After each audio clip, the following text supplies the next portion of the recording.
माई,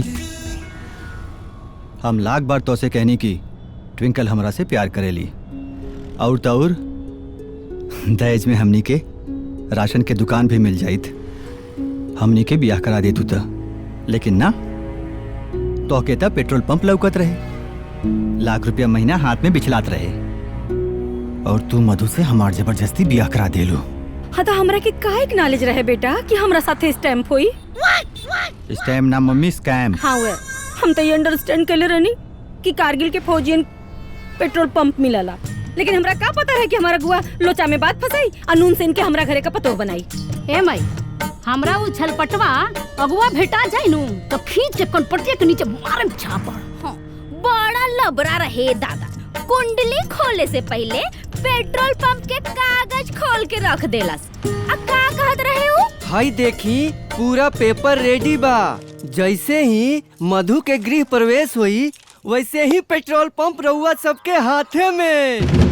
फिर पूरा जीवन प्रभात बाबू के नौकरी करे के जरूरत नहीं खे, और लक्ष्मी के साथे लक्ष्मी आई। हाँ तो लक्ष्मी के साथे लक्ष्मी आ गई ना। आज पूरा 1 साल 4 महीना हो गए हमने के बियाह के। मम्मी तुम्हार पूरा लाइफ बर्बाद कर देलू। प्रभात, माई से बात ना करे के। करे दे। इनका के का पता बा कि आजकल ट्विंकल से जोनी I love you Sona, I love you बाबू करता रहा ना, इकुल हमरे सेटिंग करावल है। पर माई ट्विंकल के पापा कहा तारन कि जब तक हमनी के डिवोर्स ना होई तब तक वो हमनी के बियाह ना करें हैं। डू नॉट भेरी बेटा, कितनी बार समझाएंगी, यू डू नॉट भेरी। हाँ? आज तक कोर्ट में डिवोर्स होइए के रही। अरे माई, डिवोर्स ना डाइवोर्स। अरे फिर ओकरा बाद अपना सुपर बेटा का सुपर पतो लेके आई, बता देता नहीं। हाँ।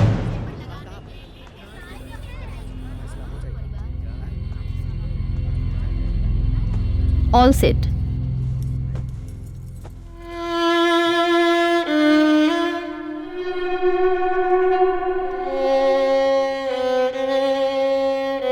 अदालत में आज की कार्रवाई शुरू की जाए।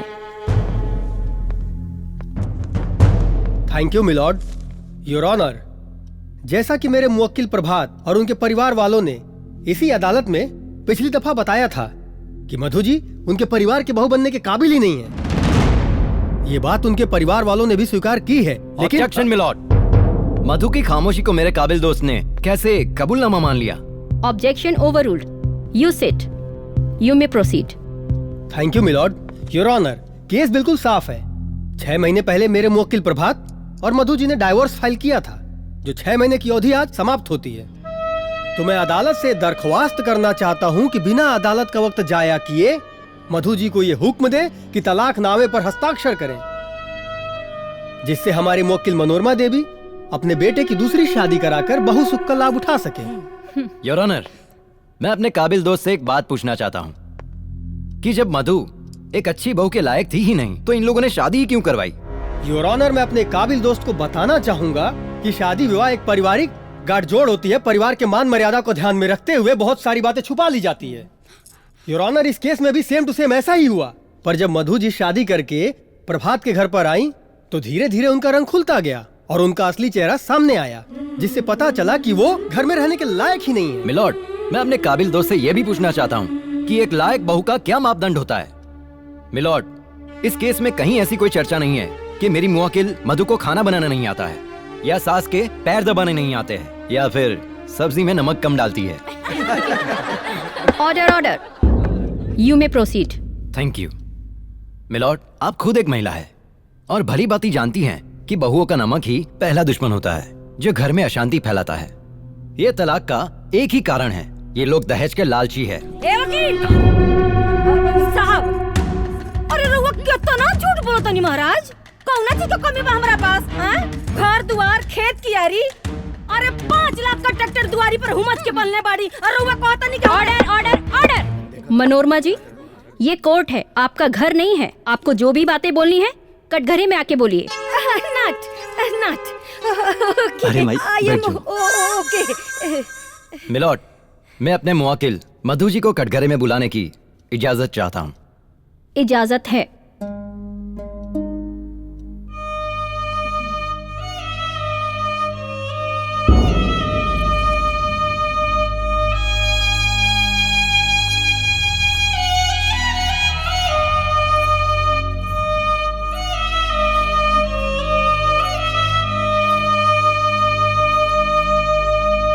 गीता पर हाथ रख के कसम खाइए, जो कहेंगी सच कहेंगी, सच के सिवा कुछ नहीं कहेंगी। मैं कसम खाती हूँ, जो भी कहूंगी सच कहूंगी, सच के सिवा कुछ नहीं कहूंगी। हाँ तो मधु जी, ये अदालत जानना चाहती है कि आपके ससुराल वाले क्या आपको दहेज के लिए प्रताड़ित करते हैं?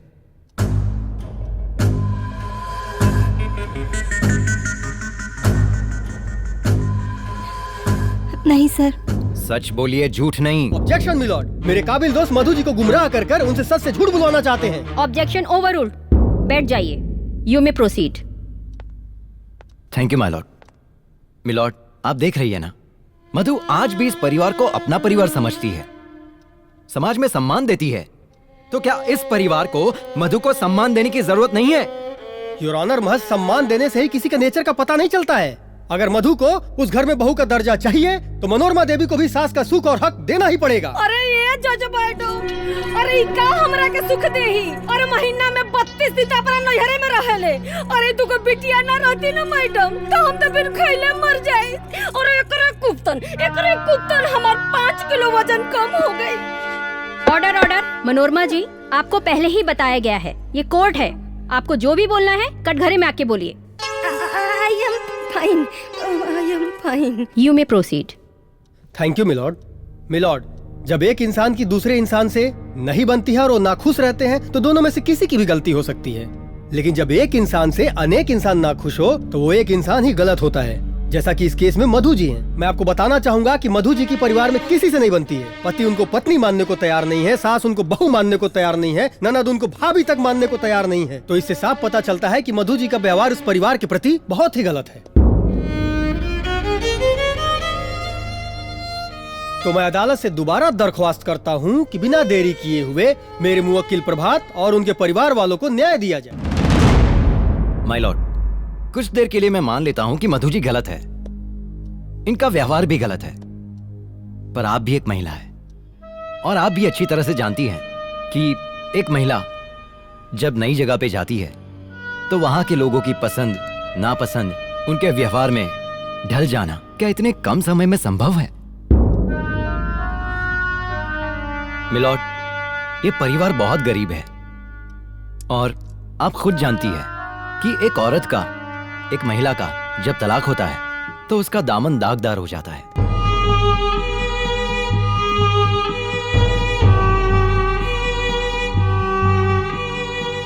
ये आप अच्छी तरह से समझती है। क्या मधु को थोड़ा सा और वक्त नहीं मिलना चाहिए?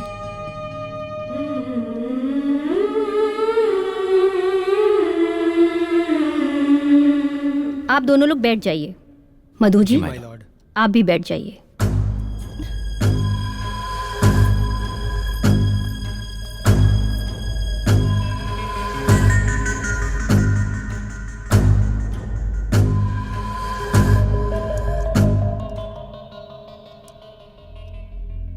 अदालत हमेशा सबूतों और गवाहों के आधार पर ही निर्णय लेता है।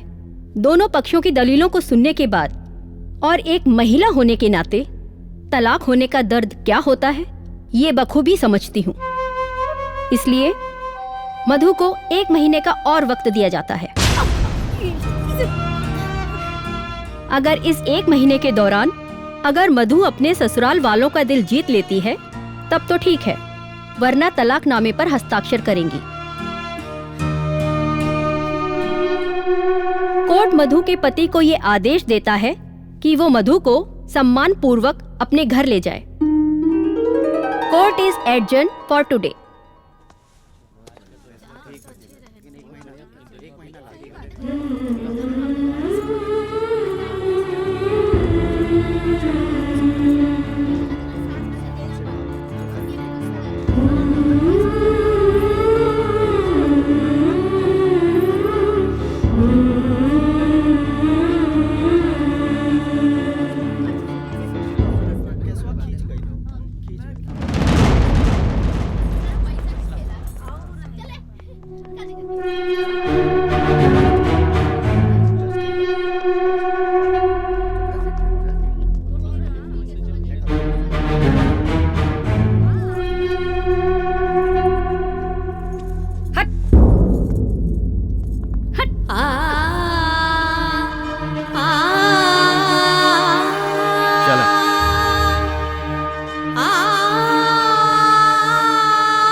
बिटिया, ना ही तोहर बाबूजी जिंदा बाड़े और ना ही तोहरे कोनो भाई बा,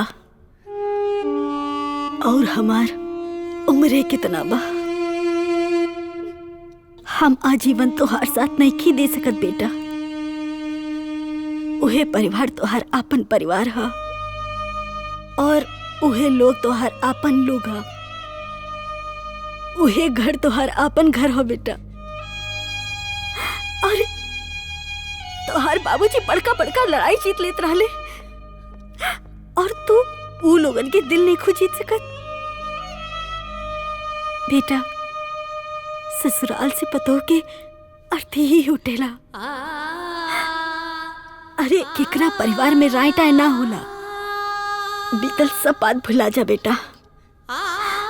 अरे बिखेरे तो सब केहू के आवेला, बाकी समेटे केहू केहू के, और समेटे वाला काम हमार बेटा करिहा। करबू ना बेटा, हमार रानी बिटिया। चला।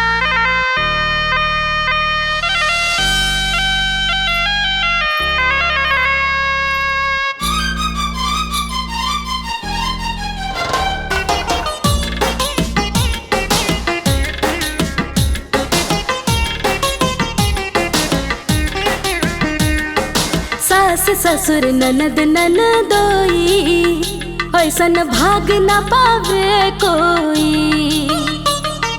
सेवा करिहा खूबे हो मन से, संहरिहा ससुरा हो बेटी लगन से। तोहरा से दूर होके बहुते बुझाई, तोहरा से दूर होके बहुते बुझाई। बेटी हमार अब ससुरार चल जाई, बेटी हमार अब ससुरार चल जाई।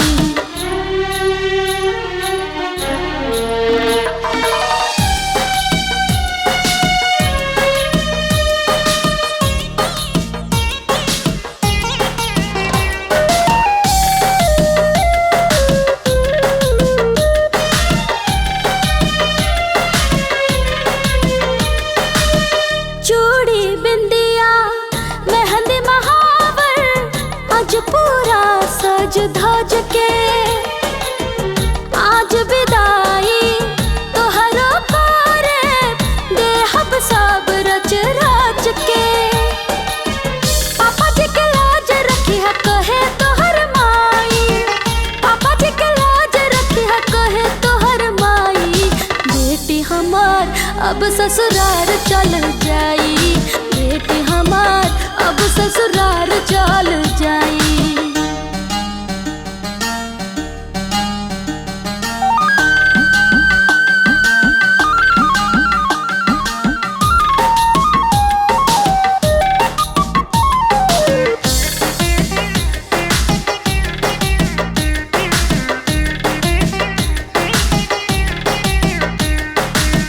चल देहनी हम संगे सजन के, लेके नयार मान हो।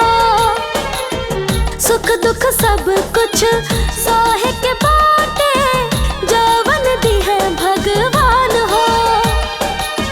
छोटल घर होई गोइनी पराई, किस्मत ना जाने कहवा लेके जाई।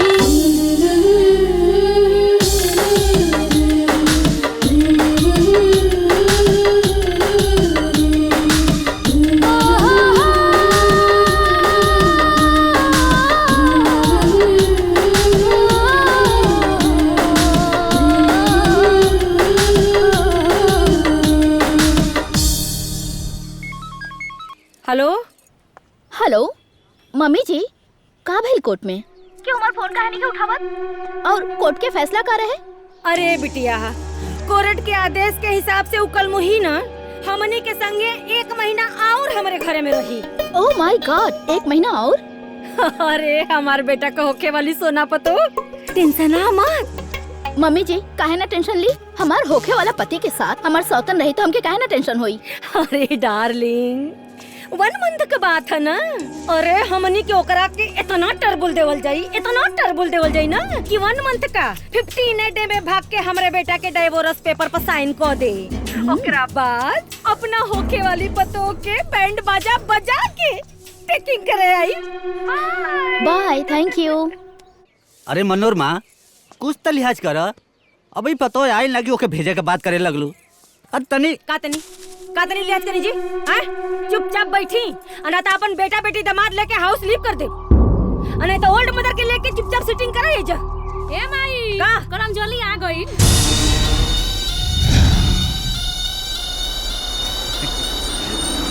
अच्छा माई।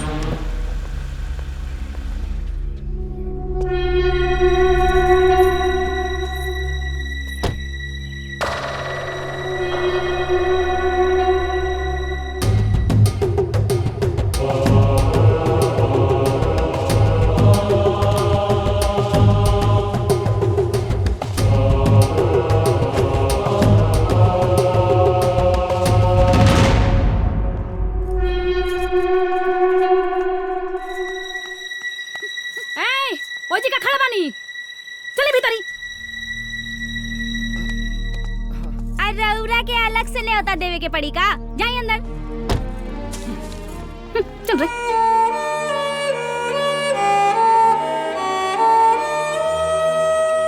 अच्छा कहलू, चल आइलू बिटिया, बड़ी अच्छा कहलू। आओ रे हमर बेटी।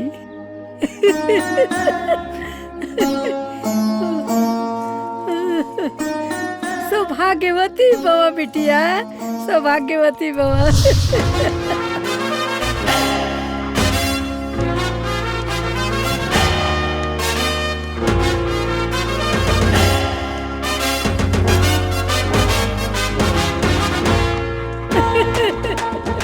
अरे देख टमी, देख भाभी। अरे टॉमी, अरे रुको, अरे आवत हनी। अरे इंसानन से तो अच्छा हमर टॉमी बा, टॉमी। आजो भाई, आजो आजो।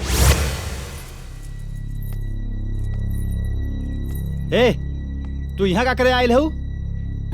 माफी चाहता आनी जी, बाकी एगो पत्नी अपना पति के कमरा में ना जाए तो कहाँ जाए? ए महारानी, ए घरवा में तोर वजूद सिर्फ एगो नौकरानी के बा। हमरा घर में ना नौकरन के कमरा अलग बनल बा, समझ ले।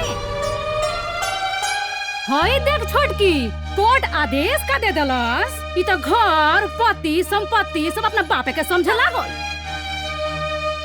हमरा घर के ना मालकिन बने के कोशिश मत करी है तू, वरना कोर्ट के आदेश जा भाड़ में तोरा घसीट के निकाल के फेंक देम सो। देखा तारी में दीदी कैसे ही घटवास नियन सुनतिया। अरे ऐसे ना जाई रे, बेटा उठाओ, हम हाथ पकड़ के कर घसीट बन। दीदी निकल, दीदी मैं बोले के तू आगे चल रे। दीदी हमारी बात तो सुनी। खींच दीदी, निकल दीदी, दीदी हमारी बात तो सुनी। कहाँ जाने काका है ले। अरे चल, ओन्नी छोटकी कोठरिया दिखाई देता, ओ है तो हर जगह पर। ए, जो ना रे, ताकत का मारे। लंका निश्चर निकर निवासा, यहाँ कहाँ सज्जन कर वासा। अर्थात राक्षसन के बीच में एगो सज्जन के कहाँ से निवास हुई। अरे तनी कम तरमस करसन रे, इतना अत्याचार तो भगवानों से ना बर्दाश्त होला। ए बुढ़िया, तनी कम बोल, गोड़वा से तो गईले बड़े, हाथवा से चल जाई पे।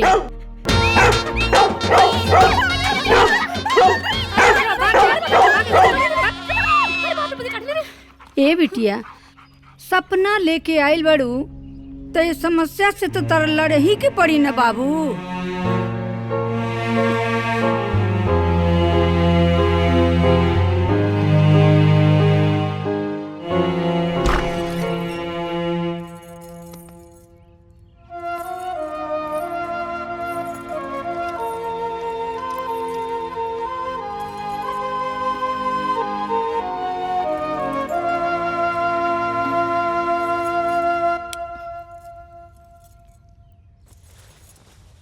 सब ठीक हो जाए बिटिया, घबरा मत, एकदम सब ठीक हो जाए। करत करत अभ्यास के जड़मत होत सुजान, रस्सी आवत जात है सिल पर परत निशान। अर्थात रसरी के बार बार रगड़ला से जब पत्थर पर निशान पड़ जाला तब बिटिया ई लोग तो इंसान हलो, एक न एक दिन पिघल ही जाई लोग। टॉमी, भाभी के बिछौना ना हुई, जा ले हो जा।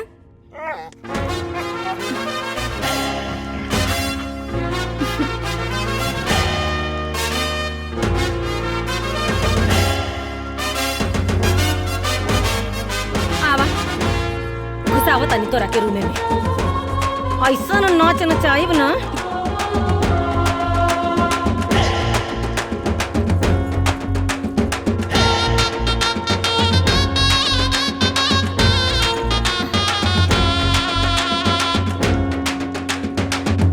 वाह वाह, जा दे दा। टॉमी, अब जा, भाभी का तेरे को तकिया ले आवा।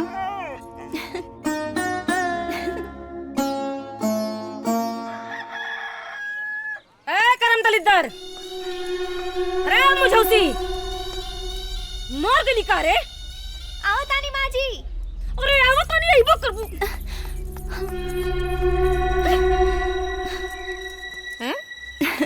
राउर आशीर्वाद से हमारा आयु बढ़ गई माँ जी। अच्छा तो और उम्र बढ़ा ले। करम दलितर, लमघोड़ी, दुष्टा, पापी, राक्षसी, बढ़ गई आयु। रंजितवा, अरे रसमवा, हाँ माई, आ गई नी सान। घर में नौकरानी आ गई पे, जतना काम हो कूल करा। तोहनी के तो पहले ही से तैयारी करके आइल बड़ा सा, हैं? माई शेर, तो बिटिया सवा शेर। दो और आपन पसंदीदा फिल्म देखे खातिर डाउनलोड करी दंगल प्ले ऐप।